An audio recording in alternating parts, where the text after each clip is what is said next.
Imagine a sand apocalypse where everything around is buried beneath endless sand dunes, giant monsters lurk beneath the surface, and people fight over the last scraps of resources. And in this ruined sand world, there's only one boy who can control all the sand around him. Can you imagine what he's capable of? The entire world is in his hands, and his potential is limitless. So here's how it all began. 100 years ago, a beam of light struck Earth and consumed everything on the planet, turning the blue giant into one full of sand. What little was left of humanity built a stronghold of their own. Xion, our protagonist, is a miserable peasant caught up in the middle of a few bastards who took joy in killing others. But our boy ain't no bitch because he responded back in kind, recalling how he never really killed a person. He had a small accident in which one guy tried to steal his stuff and ended up accidentally dying. The world has awakeners who are treated like gods. The thought that he had killed someone who had a connection to Li Jiryong, someone who is awakened, terrified him. This same bastard remained unaffected by the kid's punch and slammed him aside, using his awakened powers to teach the rat a lesson. Fortunately, an accident caused the vehicle to flip over, injuring this bastard in the process. The driver, at the edge of his life, shared that they're being swallowed whole by a Godzilla-sized sandworm. Xion had to cling for his life, knowing that his time had come since he was a weakling, that if he only was stronger, things would be different. The sandworm swallowed him, except the boy actually didn't die, shockingly finding himself alive in the creature's insides. This man decided to become the next Paul Atreides because he saw everything. The destroyed structures of humanity all came flooding to his senses, showing him what became of their marvelous planet. At that moment, he awakened his first ability for the first time, and instinctively chanted Sandblaster, piercing a shot straight through the creature's side. Now that he had the power in the world to live, Xion dared against his odds that he would use the sand to survive against the impossible. Xion can feel every tiny beat of his heart. It's as if his body has charged with incredible energy. Understanding that this is the process of awakening, he clenches his fist. Meanwhile, we get this insane scene of the sandworm from Dune about to devour the tiny human. The creature reaches to swallow him whole, while Xion stands there with balls of titanium, refusing to stand aside. Shockingly, some dude quickly intrudes to save his life, expressing that the kid is in his face. The dude throws Xion flying into the air, causing him to hit the ground with a heavy crash. My guy spits out sand and questions how the hell this random dude managed to step him like Minato Namikaze out of the blue. But the moment he looks back up again, Bro is terrified to witness that this guy drove a blade into the sandworm's neck, shooting out tar-like blood out of its body. The man teases the creature for making him climb up so high, wondering if he should send it all the way back down. Preparing his kick, he decides to drive his kick straight into the sword, pushing the monster all the way to its death. Our boy is shocked to his senses. The fact that someone as powerful as this random guy managed to take out this sandworm is no easy feat. It's actually Xion's first encounter with the sandworm, and before he could even process his reaction, a blue-haired cute baddie comes up to him and reveals that it's Captain Jang Yongbaum being flashy as always. Again, Xion has absolutely no idea how the hell these guys are stepping him like that. It's like they're popping out of thin air while the chick is busy complimenting her epic captain skills. One look at her body is enough to make him realize that this woman is immensely powerful, but even more so, the kid is confused why his body has started to freeze up.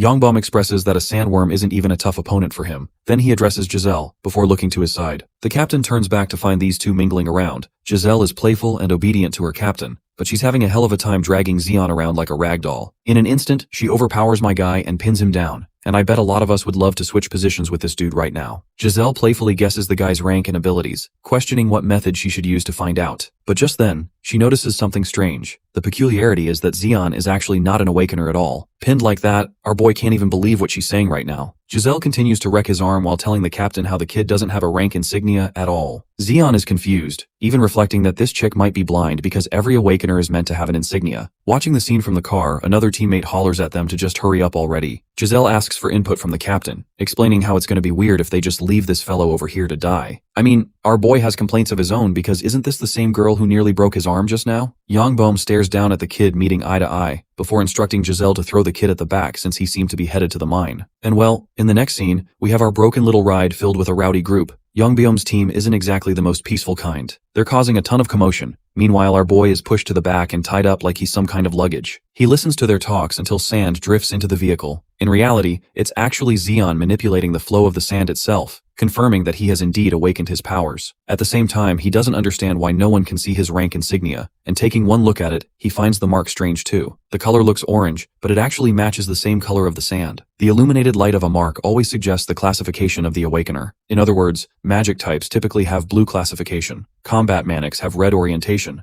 and though there has been information about other kinds of awakeners, it's the first time Xion has ever heard about anyone being able to manipulate sand. Even as he does so right now effortlessly, it's one of a kind. Unfortunately, he also knows that it's an F rank, but the good thing is that he has infinite potential, allowing him to adapt like the desert. Our boy is happy with what he's got, hoping to hide his powers until the time is right, because eventually, this man will be able to control the whole of the desert according to his will, and by extension, even dominate the planet, which is making me wonder if bro's a hero or villain at this point. Anyway, we arrive at the gorgeous magic crystal mine. Zeon sees a checkpoint and mutters how things appear normal. One guy orders him to follow him around without barking anything, so the kid has no choice but to take his lead. Watching the scene from a distance, Giselle and Yongbum express how strange they feel about this kid. The fact that he's the only survivor can be pointed down to luck, except the captain rejects this idea strongly. You see, back then, when he was looking around, he saw the sandworm's gaping hole from one side of its body, meaning this kid is definitely involved. It's a shame for Yongbum to not even ask for the boy's name, because he thinks they're destined to cross paths once more. In the next scene, we get a bit of a twist. You see, the average mines are supposed to be full of tunnels, but here people are bustling around and enjoying festivities. Zeon did not anticipate such an outcome, while the guy handling him taunts him that he's gonna call the supervisor soon, so the kid better stay put. Our boy isn't exactly happy that he's being left all to himself in a place like this. While the guy questions if he should favor him by adding a bullet to his head, he leaves bickering around, allowing the kid to do whatever he wants, because it won't matter anyway. That conversation aside, Zeon understands that he needs to eat something since he's so hungry. He scans around, finding a shop to fulfill his needs. At that moment, Zeon notices a poster on the wall advocating for the laborers to light up the city. The seller hands him a drink and asks if it's an inspiring movement. The man's hands are rough with scars covered all over, expressing how the real energy source of the city isn't mana stones. Zeon, who doesn't know where this conversation is headed, asks for the real energy source. Pointing towards the boy, he emphasizes that people like him, people like Zeon, are actually the real energy source. They're always instructed to do whatever, and there are always replacements to fill the gap too, so it's truly a magnificent and endless energy source. Our boy is annoyed that this dude is already roasting the crap out of him upon their first encounter, barking back that the old geezer should worry about his numbered days on the planet. The old man ushers the kid to understand that at his age, everything seems interesting. Also, he somehow knows about Zeon's descent inside the sandworm's body, which stuns the boy even more. The old geezer continues to berate him, sharing how a kid like him is going to end up in a sandworm's belly soon anyway, as this isn't a location for some kid to hide. Zeon defends himself that he's just here to make money, while this boomer points to the back, in the hopes of enlightening the boy with something eye-opening. What's at the back? Just a pile of junk? Zeon doesn't get the point, so the seller explains that he collected all that stuff one by one, and then he drops the bombshell. They're actually the remains of all the people who came here before, who met the same reality the kid is going to meet. Everyone here tries to resist the temptation of heading into the mines, but that's just how tempting mana stones are. Afraid of the worst death imaginable, these newbies try to sell everything just to survive, holding on to dear life as they sell off parts of their souls. But in the end, none of this matters. Nothing gets better for them, and what things they gather only end up slipping away. All of them meet the same fate, so he's now found it easier to directly tell these people that the mine will consume them. This bastard has the audacity to state that rats like Zeon and the ones who came before him won't even leave a name behind, and that he's ecstatic to see the remains of the kid after his death. Ignoring his rant with frustration, he asks for the price. The old geezer asks for 10 sol, which is an amount so ridiculous that Zeon screams at him for it. Apparently, every resource in here costs a big penny. Even the skewer he ate earlier is no different. Zeon talks down on the quality of the meat, before revealing that he doesn't even have the kind of money he's asking for. While he's justifying and defending himself on how they're trying to loot him, he doesn't get that all the other butchers and workers in the area are drawing out weapons to cut him down. Yes, they're that merciless. Zeon goes on and on about how he won't pay a single penny, only for one bastard to come around and flank him from behind. The fear of death overwhelms our boy for one moment, while the old man throws a riddle to the kid, asking him how an old man like him even runs a business in a place so shitty. It's because the answer is, they're all corrupt.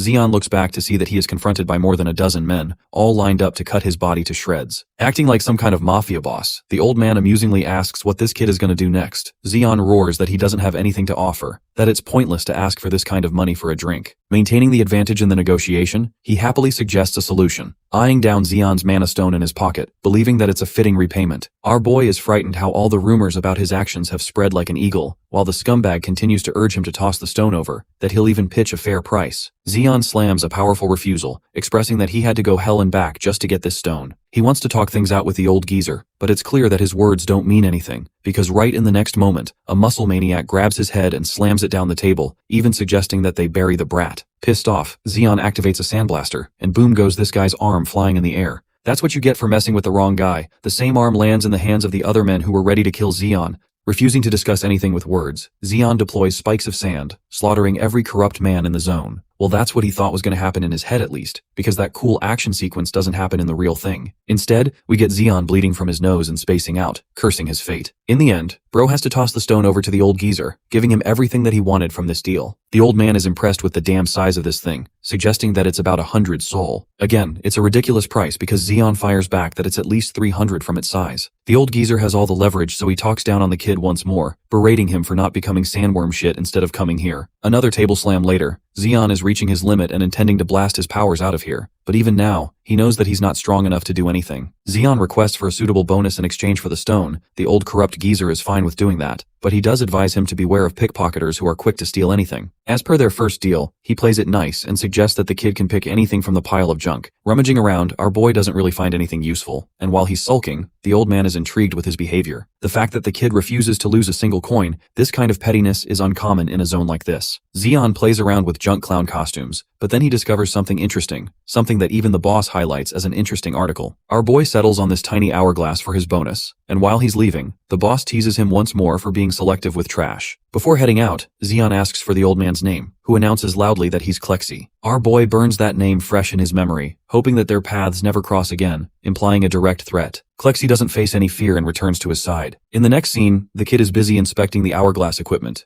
Zeon learns that it takes about 10 minutes for the measurement to run out. He's currently residing in his quarters, and in order to test his abilities, our boy takes a deep breath. Then he focuses all his attention on the tube, ordering the sand inside to move at once. To his shock, nothing actually happens. Bro humiliates himself by staring at the empty reflection, confused that his powers aren't actually related to awakening. His whole ability is a mystery, as he's never seen anyone use it before. But strangely enough, Zeon is getting weird vibes from the junkyard. This hourglass conveniently sitting there makes him think it was deliberately placed there, as if it was calling out to him with a new feeling. Before Bro could comprehend his feelings, an imbecile kicks the door down, questioning if he's the new kid who was brought here. Immediately, Zeon is cursed at and berated even more for not being at the mine already. Back Manhwa doesn't give no shits. Zeon tries to put respect on his own name by asking the dude to treat him nicely, only to get uppercutted straight to the face and launched to Kingdom Come. Manhwa gears up a second punch, shoving it deep inside the kid's abdomen, ordering him to shut the hell up. But that's not all. Zeon also gets stepped on like he's a piece of human meat, all because he upset this brute's ego. Manhwa calls him an unawakened loser who's got attitude issues, that people like him are meant to lay low and eat a beating to save their lives. After feeling satisfied beating a kid up, he orders Zeon to quickly start following him. Our boy gets up without chickening out. The first thing Bro says is that he's a psychopath, and that no matter what happens, Zeon will kill Manhwa someday. I love how Bro's collecting a hit list out here that he's gonna use to take everyone out. In the third sector of the mine entrance, Zeon is brought to the main working side and quickly suited up. Food and gear costs are told in advance to be cut from his payment, and that the main goal is to collect mana stones like a dog. At first our boy thinks it's a simple task, but before he could fire another question, his helmet is smashed open with Manhwa's pickaxe. This guy makes it clear that he won't care if the kid doesn't know how to swing a pickaxe, and that he'll also dock the payment for the helmet costs. Manhwa then directs the subordinate to throw Zeon into shaft number 972, which is supposed to be one of the worst places ever. Zeon doesn't really give a damn anymore and simply obeys orders, while his asshole manager emphasizes that if he doesn't return with a mana stone, he'll be executed on the spot. Talk about having the worst job ever. Here, in this hellscape of a mine, even the kid's subordinate explains that this is the worst location ever. It doesn't help that Zeon joined on the day Manhwa lost his money gambling, which surprises our boy that even a casino exists around the area. His buddy over here expresses that everything's available, no different from Neo Soul for that matter. Zeon thinks that with clowns like this shitty manager, it's sure for businesses like these to meet at least some promise. Our boy also doesn't know if he's going to be fine swinging a pickaxe because of his smooth skin, making it bruise easy. However, his new friend assures him that there won't be any trouble getting hurt down there. Because you see, not even a single person in the tunnel has gotten hurt. Not even one. It's an ominous warning, but eventually they arrive at the designated tunnel. Our boy questions if he only needs to farm the mana crystals and return, but then the guy quickly cuts him off saying that he actually won't be returning. After all, more than a dozen people have vanished just being here. 4 are betting on saving his life right this moment too. No one even knows if the rest of them died, but all this homeboy has to offer is an apology and his gratitude for venturing in a place so dangerous that no human could touch. Zeon shouts at him, realizing that all the others are dead. He wants the answers, but this guy literally leaves him behind to die. His audacity doesn't shake him. It fuels our boy to mine the crap out of this place, pissed off that they sent him here to die just because of their anger. Unfortunately, even with the first swing, the pickaxe collapses and slips out of his hand, bouncing all the way to the other side. Helplessly, Zeon tries to reach out for it, while at the same time wondering what kind of hellscape is he even supposed to survive. He was angry before so he couldn't notice, but the mana in this part of the tunnel is extremely dense, making him wonder if the others could never feel it, because they weren't awakened individuals. The density is so thick that it overwhelms him the deeper he goes, which also confirms that a normal person person would experience mana oversaturation by now. Not knowing where the source of mana is coming from, Zeon discovers his pickaxe, which appears to be broken from the handle. He's just happy to find it, and right when he's feeling grateful for his fate, my dude steps on a literal void, frightening his eyeballs out. The abyss lures him under, stunning Zeon with the sudden appearance of a portal. His helmet? Snapped to the side, right next to the broken pickaxe too. This actually takes us into a flashback sequence of the boy's past, who lived a miserable life. All the people around him told him he was gonna die. The little kid had to fight tooth and nail just to make amends, and was beaten several times, all because he wanted the basic luxury of eating well. Every time he had a dream, others squashed it for him, and in the end, he even managed to kill someone, consumed by the feelings of both fear and guilt, thinking that his life was going to be over now. The boy ran as fast as he could to get to a kind of life where he didn't need to worry about dying. Li Jiryong's name haunted him. Back to Zeon, we observe his knocked out state after falling from the portal. Gathering himself, he gets up, questioning why this place feels so hot. After quickly taking notice of the surrounding ash, he curses his fate, because you see, this little hellscape led him directly into a fiery, dangerous dungeon. A stone stumbles its way past to Zeon, who grabs it, before realizing that this thing is scorching hot. Bro tosses it away immediately, cursing at the damn thing. This confirms one thing, that this dude is not in a dream. But the good thing is, the people in Neo Soul already have the experience of preparing for a dungeon descent. Sure, his hand is scorched right now, but he understands that this is volcanic ash. In other words, if Zeon doesn't make it out of this place soon, he'll be in deep trouble. Ripping off a piece of his pants, he quickly bandages his mouth, externalizing that if this dungeon has an entrance point, then an exit must also be around the corner. His main suspicion is at the peak of the volcanic outburst, which is the highest point in this dungeon. Staying here means certain death. The volcanic ash will suffocate him, so with no monsters around, this is the best chance my guy has to take the shortest route. Armed with that confidence, he bolts with incredible speeds, glazing himself as the all-powerful Zeon, the man who never gives up in any hurdle. He does say all of that, but my guy barely survived an encounter with the hot lava just now. To make things worse, the shattered terrain breaks off and sends him straight down. Zeon only survives because his arms manage to hold on, nearly getting his ass burnt by the hot lava. Still brute forcing his way through, bro declares that a tiny bit of lava won't scare him off. Again, he barely makes it out alive, panting for his life for another near-death experience. Instead of fear, frustration engulfs him. All his anger is directed at the bastard Manhwa, the bitch who tossed him here like dead weight. Zeon assures him that he'll kill this dude with his bare hands when he makes it out alive, but soon after he collects himself after managing his anger. Right now, he has the conviction to survive no matter what happens. He's a fighter who doesn't want to stay down, no matter what. From his current position, he only needs 4 more jumps to cross over to the highest point, and then he'll escape certain death. Instead of pondering every step, he intends to blitz forward with no lingering thoughts slowing him down. After all, my guy shares no intentions of letting his life rot in a shitty dungeon like this. The words, "I won't stop," become destiny-defining. And right when you have a sliver of hope for this kid, Godzilla's younger cousin explodes out of the lava to devour him. The creature successfully snaps him into his mouth, before splashing into the bubbling hot lava once more. Interestingly, this giant alligator continues on with its day like nothing happened, but then its eyes quickly dart up towards a hanging cliff. Zeon has actually survived. He managed to reach the other side and holds on with his powers for dear life. The good thing? This difficult encounter has taught him that he could also manipulate volcanic ash to some extent, which helped save his life just now. He descends next to the monster's snout, nearly passing out from the engorging intense heat. The dungeon is way too harsh. Just the soul environment here is worse than the inhabiting monsters bro has to deal with. With the current situation, my guy can just sense his nose burning from the inside, causing him trouble just having to breathe. His consciousness is wavering, and with flickers of light left, the thought of death crosses Zeon's mind for God knows how many times. Refusing to quit and channeling the spirit of David Goggins, this man gets back up, reminding himself of his own words from earlier. My man's motivation is that he hasn't even had a girlfriend yet, so dying here wouldn't be fair. I'm starting to think he's Denji's cousin from Chainsaw Man, and by the way, that ending for part 2 was ass. Anyway, Zeon controls the volcanic ash, apologizing to his uncle in advance for what he's about to do next. The giant monster erupts from the lava for its second attack. Our boy retaliates to the best of his ability to survive. Out of nowhere, a voice graces him, praising his unique ability. Zeon is startled by the person, while the same voice expresses great interest in his sand manipulation ability. Here, an old man descends to save his life, falling from the sky as a blessing sent from heaven. The old geezer grabs his sword right before his descent, stunning Zeon.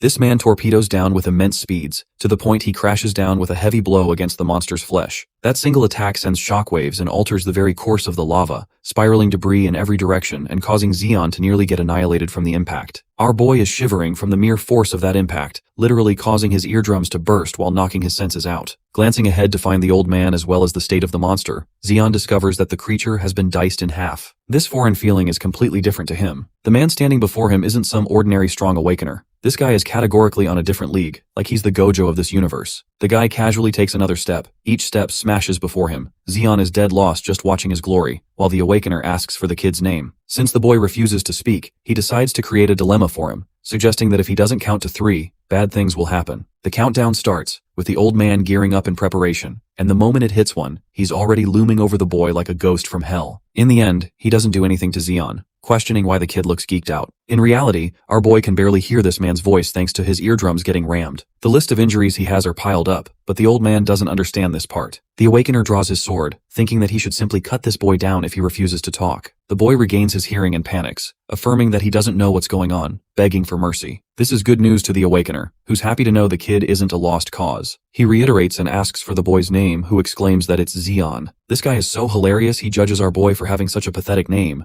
making Zeon wonder what kind of name this dude even has to act so Sigma. At that moment, this old overpowered geezer obliterates a boulder, expressing that he's Dioden, and though he introduced his name, our boy has no idea what the hell this old man is doing right now. The Awakener is confused and asks the boy to clarify, so Zeon roars that he's being called a dumbass and threatened for no reason, and though he feels grateful for having his life saved, he still doesn't get why he deserves the harsh treatment. Calling him dumbass another time, Dioden explains that the boy has been caught in some kind of trap. Ignoring the disrespect, Zeon asks for the details, and learns that a snare is actually a phenomenon that occurs when the dungeon's mana is oversaturated. In order to make sure it doesn't collapse, the dungeon helps create another entrance point, leaking out mana from that gap. In other words, it also draws surrounding living creatures in the same manner. That is what a snare is. Dioden emphasizes that most people never get the chance to experience what it's like, so the boy's luck has to be the worst of the worst, adding more fuel to the flame that Zeon should murder Manho's bitch ass. The Awakener calls him a dumbass once more, much to the boy's displeasure. Squiggling his face, he demonstrates exactly why the boy is dumbass, urging him to focus his mana into his eyes. Zeon doesn't get what he means until he actually does that, condensing his mana into his eyes. The idea is to use mana to look, helping the boy see through things that he's never seen before. He's terrified of what lies ahead, while Dioden is glad that the kid can finally understand what he's dealing with. The magic beast he saw is a creature with stealth abilities, making light work of its prey before they even know what hit them. Just like our boy was about to get swallowed. The same creature was in front of him this entire time, and yet Zeon could not detect even a trace of danger. By the way, earlier when he cut down the boulder, Dioden was actually cutting down this second monster. Because without the old man's help, our boy would have died without even knowing what hit him. That makes it twice the number of times this man has saved his life, begging the question of just how powerful he is. In an effort to ease his curiosity, the boy desperately asks for Dioden's real identity, who calls him dumbass again, scolding him that he's just good old Dioden. Zeon shouts at the overpowered old geezer, asking how he is this strong. When he questions where they even are, Dioden tells him that they are inside a dungeon. The old man casually calls the scorching place his hunting ground, and tells the boy to pay close attention since he is about to show what he can do. The worn-out looking man then pulls out his sword and shouts out Crayon. The moment he does, shockwaves spread through the area, forcing Zeon to cover his ears. At first, Zeon has no idea what is going on, but when he looks around, he realizes the dungeon is actually crowded with flame-bird-like monsters swarming everywhere. Dioden looks excited at the sight of the fight and tells our boy that he is on his own now and should figure out how to survive. Zeon gets thrown into a life-or-death situation and starts cursing the old man. He looks around, trying to think of anything he can do, but it becomes clear that he is completely surrounded and has nowhere to go. The monsters move far too fast for him to track properly or even dodge in time. They keep landing small attacks on him while tearing apart his clothes bit by bit. Zeon cannot even find a way to escape, and he starts wondering why the creatures keep targeting only his left side again and again. He looks up and desperately tries to shoot sand at the flying beasts, but they easily avoid his attacks and respond with multiple strikes of their own. Our boy feels completely useless compared to the old geezer. He tries to protect his pretty face by raising his arms as attacks keep coming at him from every direction. Zeon realizes that he is going to die soon if he keeps goofing around without doing anything. He feels pathetic thinking that he might die even after being saved twice by the old man. At that moment, he recalls the scene when the old-timer appeared in front of him once again and called out to him. Zeon tries to hear what Dioden is saying, but his ears are ringing badly and he cannot listen properly. He recalls how the old man told him to see through mana instead of relying on his eyes. Even while calling himself a pathetic loser, he refuses to give up and starts searching for a way to sense enemies that his vision cannot track. He slowly gathers mana into his eyes and works on increasing its purity step by step. He focuses hard and tries to feel the flow of mana just like the old man suggested, and this time it finally works as he begins to sense the magic power inside the beasts. Now he can track them, and the moment their mana comes within range, he strikes at the closest point possible, finally taking down the 2 lava birds that were targeting him. Meanwhile, the old geezer is busy fighting much larger monsters and looks like he is enjoying every second of it. He comments that he cannot even remember the last time he felt this fired up during a fight. He then charges forward and lands a powerful punch, tearing a massive crocodile-like monster clean into 2 pieces. Just as the old geezer finishes off the creature, he comments that it is a shame the monster was not even a proper match for him. He sounds disappointed since he did not get the thrill he was expecting from the fight. He then sighs and remarks how the number of dungeons has dropped a lot compared to the time when he was younger. Meanwhile, after watching the big bad crocodile fall so easily, Zeon cannot help but feel a bit sorry for it. He struggles to believe how casually the old man killed it, as if it was nothing more than a small lizard. At the same time, he himself is reaching his limit and even lets out a tired laugh at his own situation. Suddenly, a powerful shockwave hits him, forcing him down to his knees as he throws up from the impact. He barely manages to stand again and asks Diodon what just happened. Diodon calmly explains that the shockwave he just felt was actually the roar of the dungeon boss. He goes on to say that every dungeon has a final boss waiting at the end, and the one in this dungeon is the real reason he came all the way here. Just then, a massive drake descends from above, and the old-timer identifies it as a crimson drake. Hearing the term drake, Zeon quickly asks if that means it is a dragon, but Diodon immediately denies it. The old man even comments that it is unfortunate he has to deal with a B-ranked creature instead of facing a real dragon. Even so, this drake is clearly dangerous, as it is surrounded by a strong force field. Zeon recalls hearing that B-ranked and higher monsters possess unique traits similar to humans. Based on the Awakener ranking system, a red force field indicates a close combat type,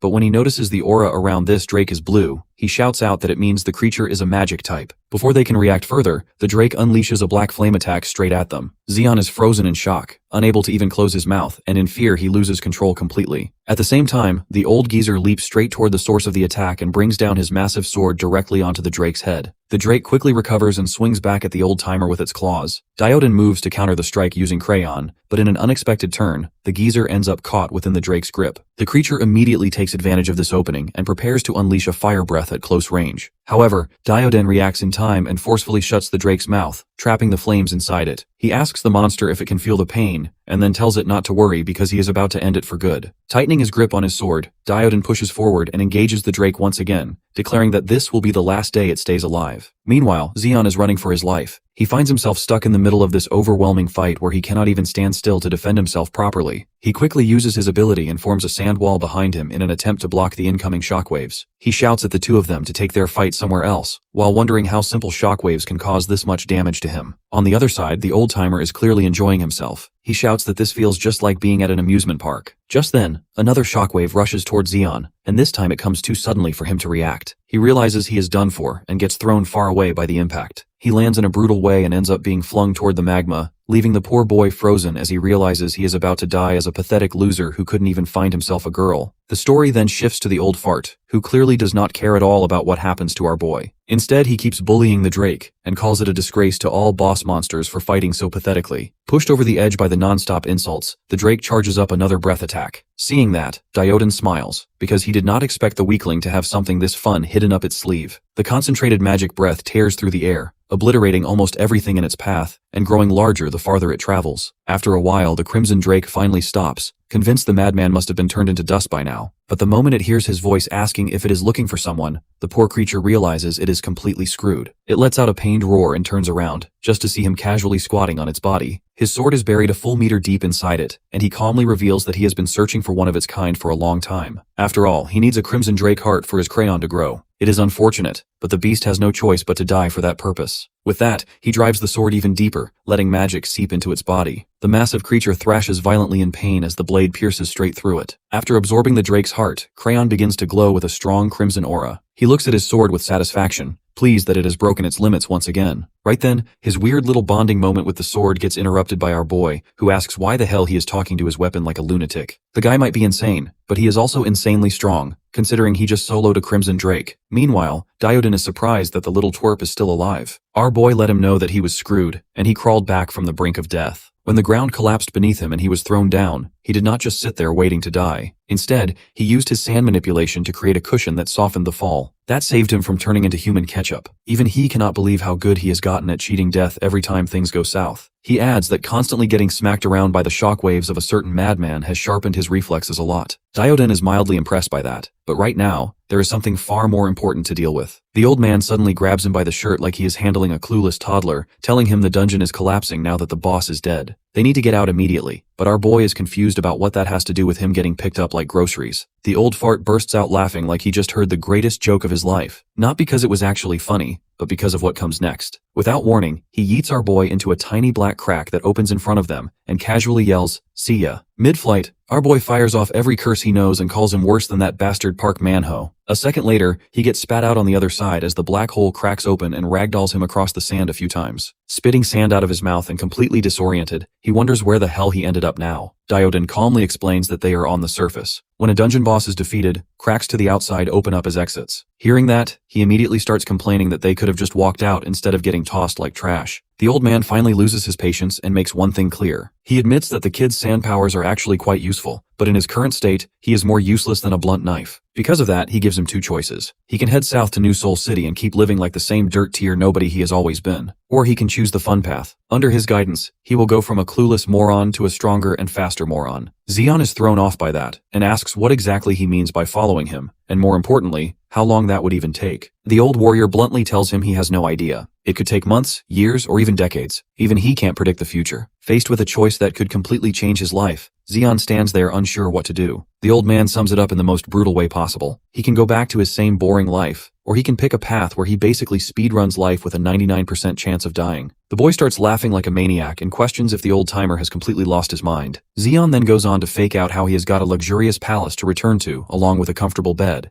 and asks if the old man seriously expects him to give all of that up, just to follow a smelly old geezer through burning deserts with no certainty, especially when the old man could drop dead any moment because of his age. The old-timer responds with a yes, making it clear that this is exactly what he expects Zeon to do. Our boy puts on an act and lets out a heavy sigh, showing how painful the decision is, yet he still agrees to follow him. He then spins a convincing story, explaining that whenever someone irritates him, he has to settle things on the spot, but admits that he is currently too weak to take his revenge. He goes on to say that the old man is also on that revenge list, then praises how strong he is compared to anyone he has ever met before. Zeon adds that he doubts he will ever come across someone stronger than him again. As he keeps talking about how confident and positive he feels, the old-timer cuts him off and mocks him, asking if that means he is confident about dying early. Zeon denies it and clenches his fist, declaring that he will become stronger than everyone else. The old geezer replies that with that kind of attitude, he is only heading towards an early ticket to the grave, then tells him to keep following. He continues calling him a dumbass while saying that they still have a long way to go. As the story moves forward after some time, Zeon is drenched in sweat and barely managing to keep up with the old man's pace. He calls out to him, asking him to slow down and take a break since they have already been walking for 6 hours. He keeps shouting, but the old-timer completely ignores him and continues walking in silence. Zeon shouts at himself, saying he is not some moody teenager and wonders why he is dealing with all these sudden mood swings. The heat around him is unbearable, and he starts thinking about just how high the temperature must be. On top of that, the loose sand makes every step difficult, and he begins to worry that he might collapse from heat stroke at this rate. Just when he is about to give up, the old-timer finally turns his attention toward him, as if he had been waiting for this exact moment. He calls him a fool who cannot even make use of a small part of his own power. When Zeon looks confused, the geezer reminds him that he is a sand manipulation user, yet he is struggling to even walk properly on sand, which should be the easiest thing for him. When Zeon tries to defend himself by saying that he only awakened a few days ago and is still in F-class, Dioden immediately gets annoyed. He tells the boy to stop talking nonsense, making it clear that he does not care about his class. He then questions him, asking if he really believes that people are born as S-class, while he alone is the only one stuck at a disadvantage. The old-timer grabs the boy by his collar and asks him if he is planning to give up just because he thinks he was not blessed. He keeps shouting until he loses his temper and puts the boy back down into the sand, telling him to figure out how to use his ability on his own. Dioden tells him to use his brain and understand his own power, since he should know it best if he wants to break past his limits and become stronger. Just when Zeon starts thinking that the old man might actually be somewhat reasonable,